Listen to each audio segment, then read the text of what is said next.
세계 증시와 우리 증시를 짚어보는 시간 3분 증시입니다. 연합인포맥스 권용욱 기자 나와 있습니다. 안녕하세요. 안녕하십니까? 네, 간밤 미국 증시 어땠습니까? 네, 간밤 미국 증시는 애플을 비롯한 기술주들의 부진 속에 혼조세를 보였습니다. 마감가를 살펴보면 다우지수는 전장보다 0.17% 올랐고요. S&P 500 지수는 전장 대비 0.32%, 나스닥 지수는 0.89% 각각 내렸습니다. 나스닥 지수는 애플 등의 주가 약세에 나흘 연속 하락했는데요. 다음 주 최신 스마트폰을 출시할 예정인 애플이 복병을 맞았습니다. 네. 중국 당국이 정부기관 소속 공무원들에게 몇 주 전부터 아이폰을 비롯한 외국 브랜드 기기를 업무에 사용하거나 사무실로 가져오지 말라고 지시한 것으로 전해지는데요.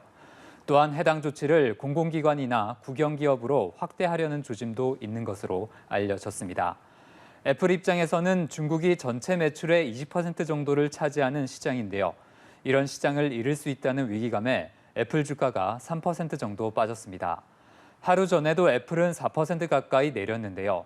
시가총액 1위 종목인 애플의 주가가 떨어지면서 애플의 반도체 칩을 공급하는 퀄컴의 주가가 7% 넘게 빠졌고요. 기술주 전반의 투자 심리도 나빠졌습니다.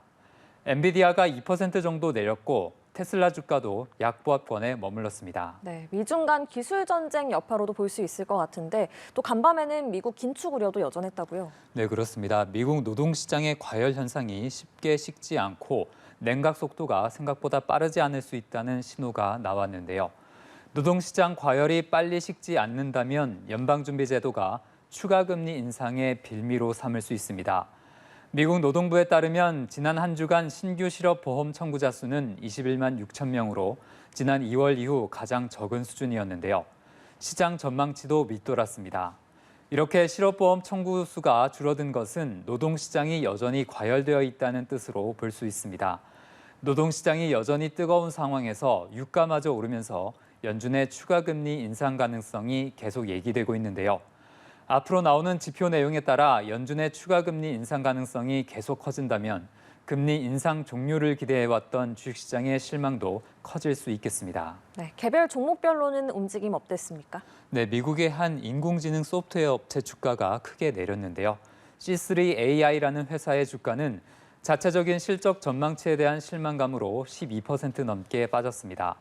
제너럴 모터스 주가는 자동차 노조와의 임금 협상이 실마리를 찾지 못하면서 1% 가까이 내렸고요. 전기차 업체 로시드 그룹의 주가는 중국 내 자동차 판매를 모색하고 있다는 소식에도 2% 넘게 하락했습니다. 네, 마지막으로 오늘 코스피 전망 짚어주시죠. 네, 어제 코스피는 고유가에 대한 우려 속에 하락했습니다. 지수는 2,548부근에서 거래됐는데요. 오늘 코스피는 애플 등의 부진을 반영하며 약보합권에서 출발할 것으로 전망됩니다.